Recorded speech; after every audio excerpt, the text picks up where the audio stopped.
nadamatu. Wa fil ajalatin nadamatu.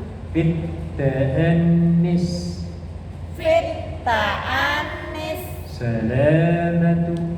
salamatu. Wa fil ajalatin Wa fil ajalatin nadamatu.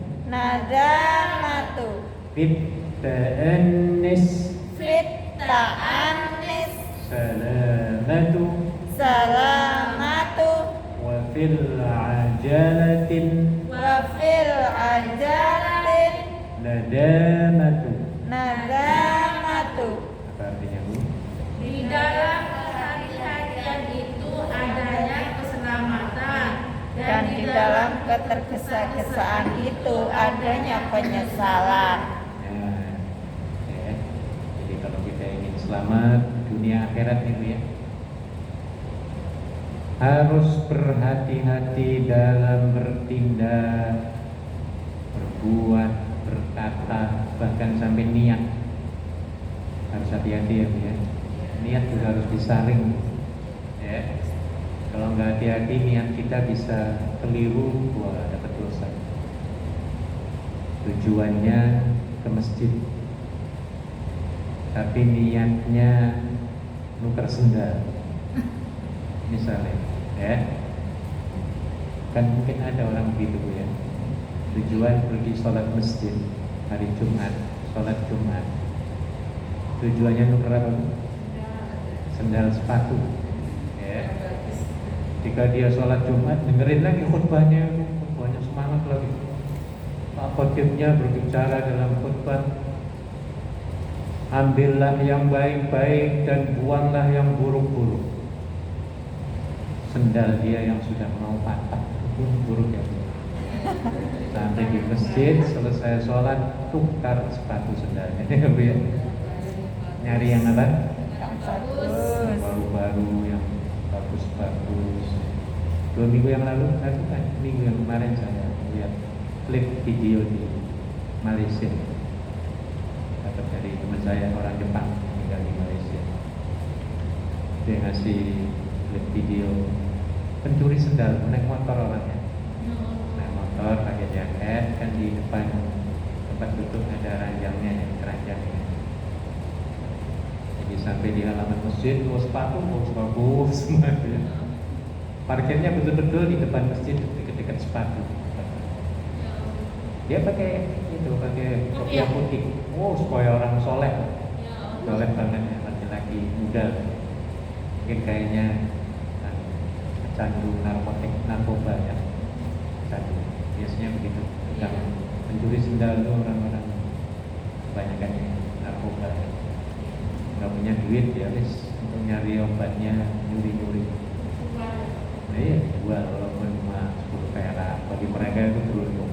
Yang penting dapat obatnya itu ya. Jadi ketika lagi sembahyang dia masuk, dia ngontrol pada rakaat kedua kalau nggak salah. Pinter dia. Keluar lagi nggak ada orang telenga-telenga, dia udah tahu sepatu yang mana-mana yang diambil. Jadi yang pertama diambil 4 yang bagus, masuk di keranjang, tutup dengan diambil. Masuk lagi ke situ. Dia meriksa lagi waktu rakaat ketiganya. Ambil 2 lagi yang bagus-bagus, masuk lagi. Kemudian masuk lagi. Nah, sudah tinggal 1 rakaat mau salam, dia tukar sendalnya, sepatunya. Tadi pakai jepit, pulangnya pakai sepatu yang bagus. Wah. Nah, ya. Orang ini pengen cepet dapat duit, akhirnya menyesal. Ya. Hidupnya menyesal, hidupnya nggak tenang, mesti nggak tenang orang. Pencuri, maling, koruptor itu nggak ada yang tenang hidupnya. Walaupun kayaknya kaya raya, yang dia rumahnya mewah, hasil penggarongan, pencurian, tapi dalam diri jiwanya kan gelisah, takut, disiksa di dunia. Ini karena dia pengen cepet-cepet dapat kaya. Tidak berhati-hati. Padahal kalau dia hati-hati, di dunia ini sebenarnya banyak kamera. Kan di kamera semua zaman sekarang ya dia. nyuri sendal ya mesti ketahuan. Kalau polisi yang menginvestigasi nggak sampai 1 jam, ya dilihat dari mukanya udah langsung cetet, oh kena mana orang. Ini karena dia tidak berhati-hati dan maunya cepet-cepet apa? Sugih, kaya, ya, enak. Ya memang enak awal-awalnya, tapi setelah kenyang, kemudian lapar lagi dan ditangkap polisi. Wah, ini penyesalan. Ya, seperti ibu dalam hidup ini perlu berhati-hati dalam berjalan. Jangan sembarangan main serobot, main nabrak orang ya Bu ya. Kita kan kadang-kadang kesel ya Bu ya. Lagi jalan pengen cepet, depan orang kita, depan kita itu jalannya ya Allah sudah lambat, pakai baca HP lagi sempit, ya. Nggak konsentrasi kita jadi kadang-kadang kesel ya Bu ya. Sabar ya Bu. Karena kalau kita nyenggol dengan sengaja dia bisa laporin polisi. Dia akan mengatakan, kan tak saya lagi jalan kok. Kalau pengen cepet ya jangan mengikuti saya, kan begitu ya. Cari jalan sebelah kiri kanan saya, itu bisa dituntut lagi kita. Ya, makanya walaupun kita sedang berjalan banyak orang, ya sudah hati-hati, sabar, jangan sampai nyeruduk, apalagi nyenggol-nyenggol orang. Di Hongkong ini tidak menjadi budaya. Kita kalau sedang berjalan kemudian senggol-senggolan itu nggak ada di sini, betul nggak Bu? Iya. Rasanya kalau nyenggol itu aib, betul ya Bu ya? Rasanya harus aib banget itu, jelek banget lah akhlaknya. Saya belum pernah selama di Hongkong ini tersenggol orang itu belum pernah. Ya kalaupun tersenggol mereka langsung sorry. Pernah tersenggol orang nggak waktu jalan? Pernah. Iya, tapi kan cuma nyenggol nggak sengaja gitu kan. Kalau di kita minta maaf, dia pun lebih minta maaf. Iya, gitu. Itu bagusnya. Karena memang aib. Nyenggol orang itu aib. Apalagi lain jenis. Kalau di kita, ya mungkin kesempatan. Senggol-senggolan. Malah tuil-tuilan. Iya, apalagi naik angkot atau naik, kalau di kampung saya naik elep.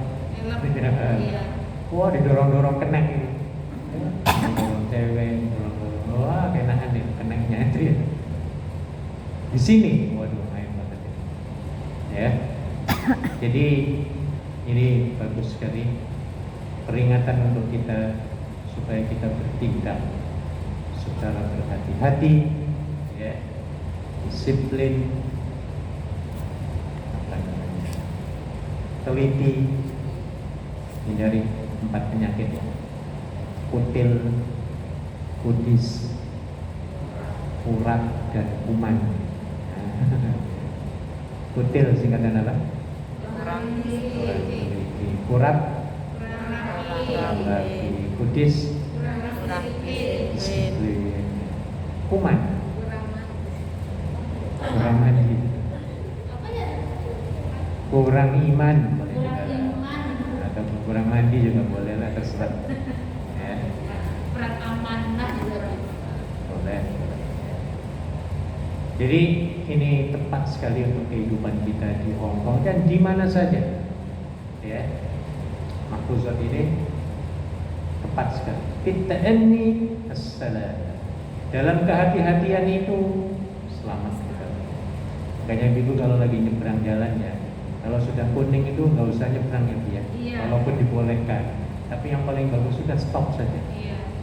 Karena kita nggak tahu orang lagi motoran atau bawa mobil, dia masih kuning juga ya. Jalan terus, kita jalan, dia jalan, akhirnya apa? Nabrak dor. Ya.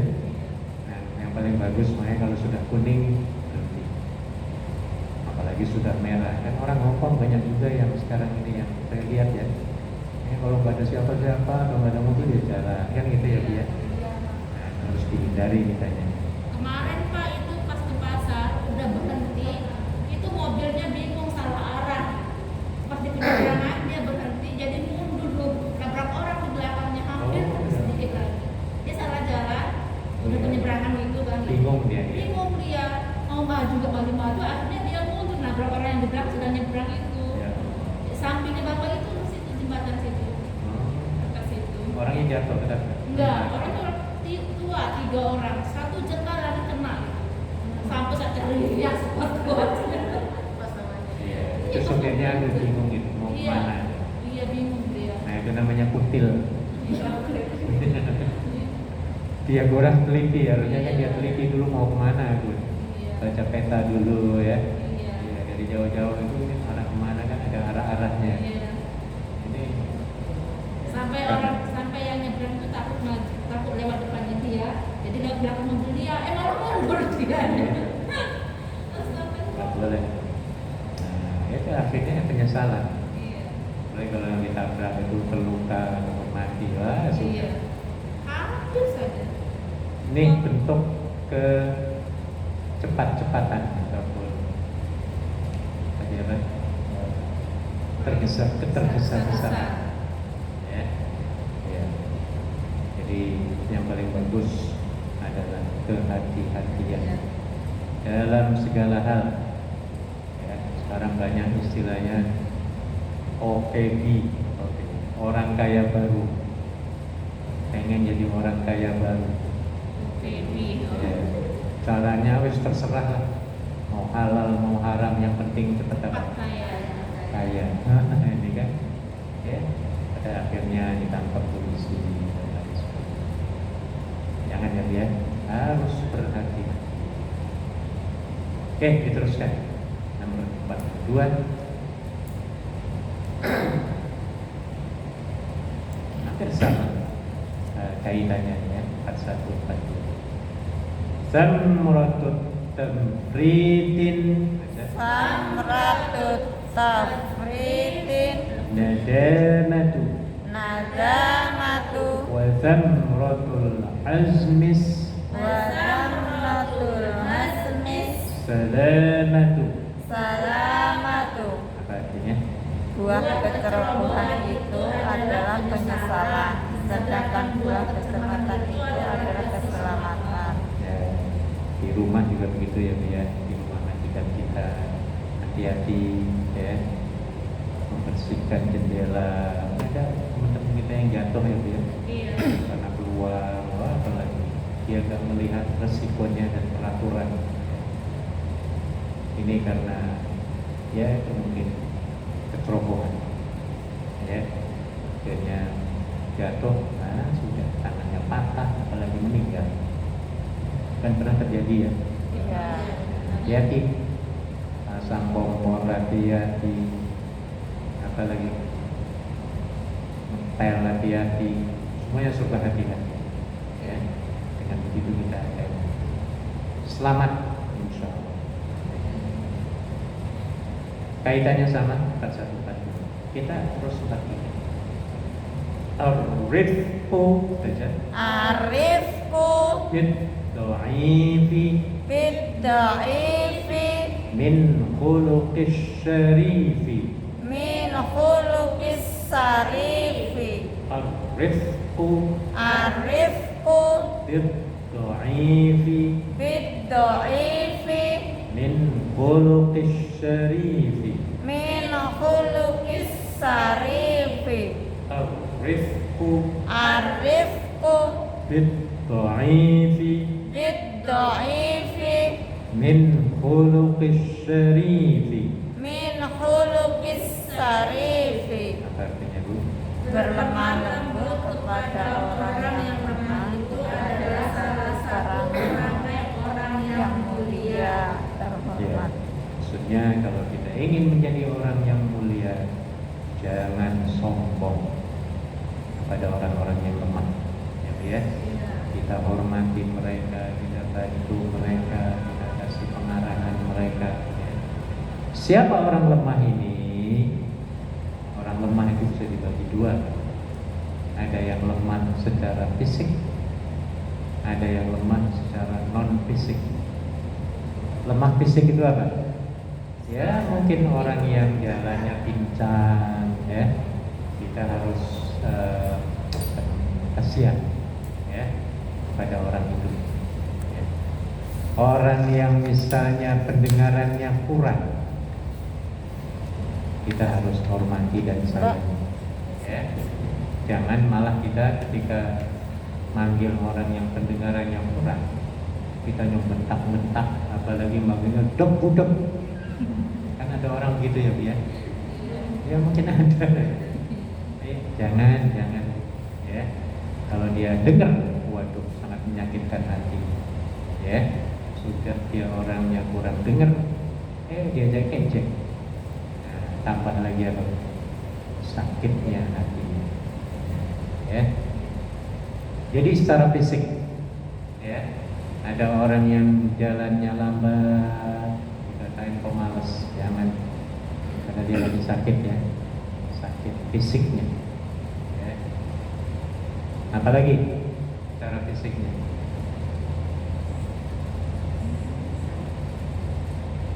Ya, pokoknya kelemahan badan lah, ya. Kita harus kasihan.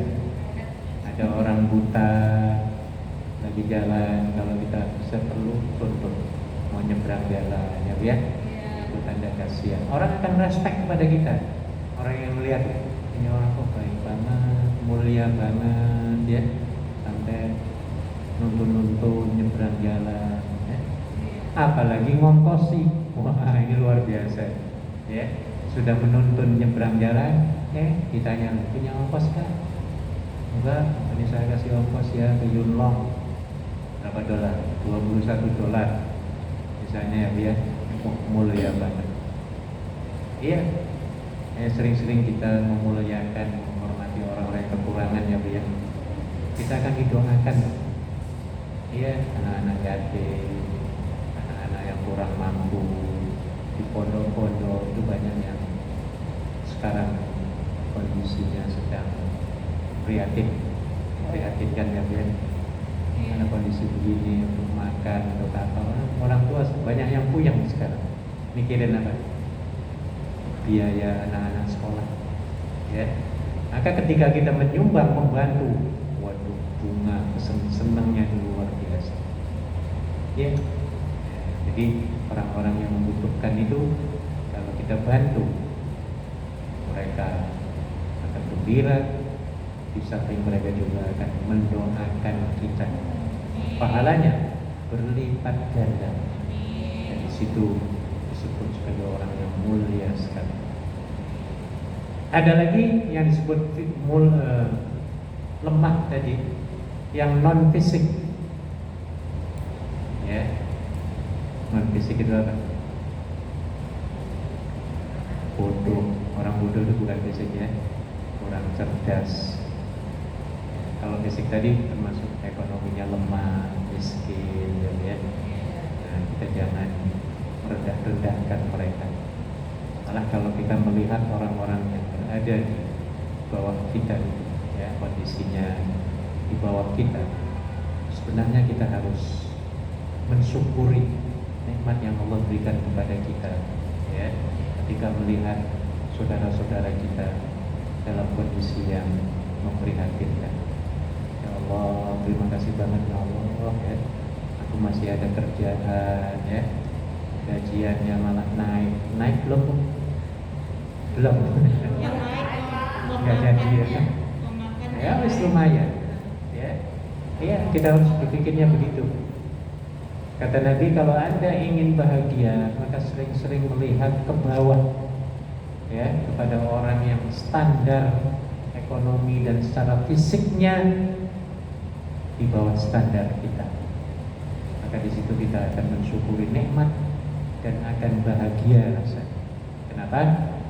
Karena kita ini yang walaupun gajian kita paling kecil di Hong Kong ini, ya, tapi kalau kita bandingkan dengan teman-teman kita di Jakarta, berapa sih gajinya, ya, yang seprofesi dengan kita?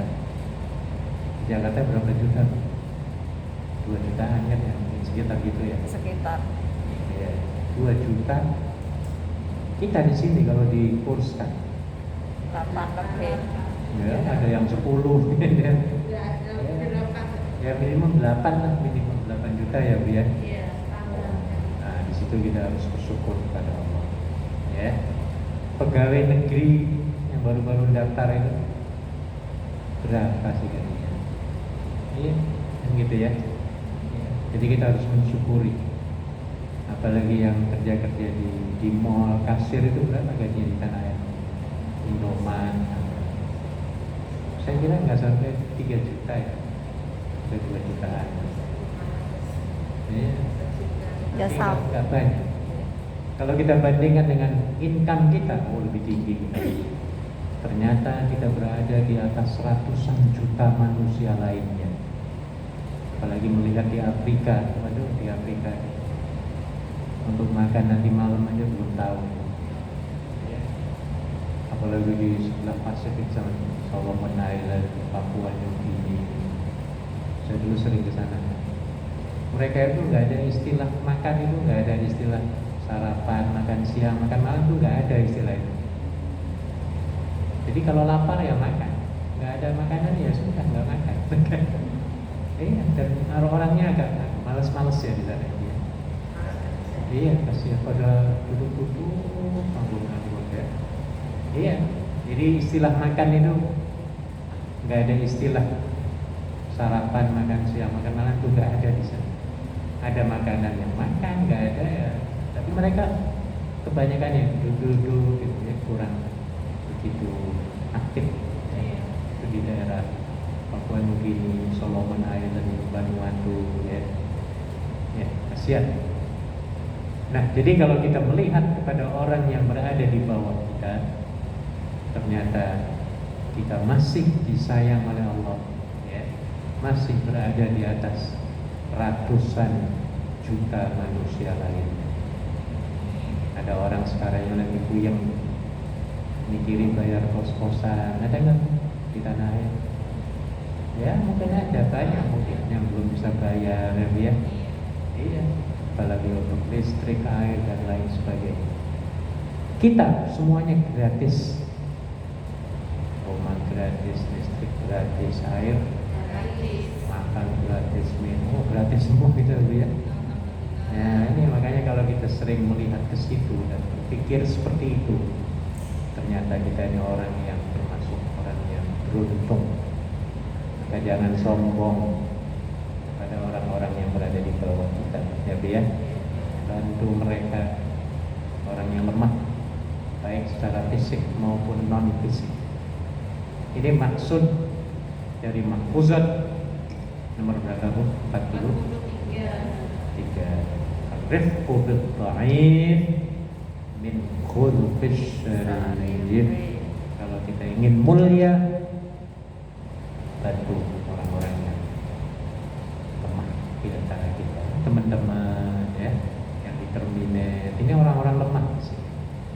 Karena mereka nggak ada sumber keuangan. Ya. Kalau kita tolong mereka, waduh, mereka itu kayak nyembah-nyembah istilahnya gitu ya. Terima kasihnya itu ya. Lagi nggak punya uang, ditolong, waduh, luar biasa. Nah ini makanya perlu teman-teman kita yang sedang punya masalah, maka kita menjadi juru selamat. Ya, dia. Ya, walaupun sedikit ngongkosi ya, ataupun ngasih sekali makan dan lain sebagainya. Ini perlu, dan kita akan dianggap sebagai orang yang mulia di sisi Allah Subhanahu wa ta'ala. Pas jam 1, ini baru 2 poin, 3 poin. Minggu depan insya Allah nomor 44 sayyi'ah.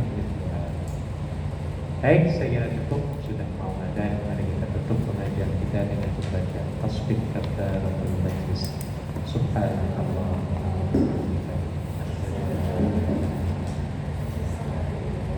Assalamualaikum.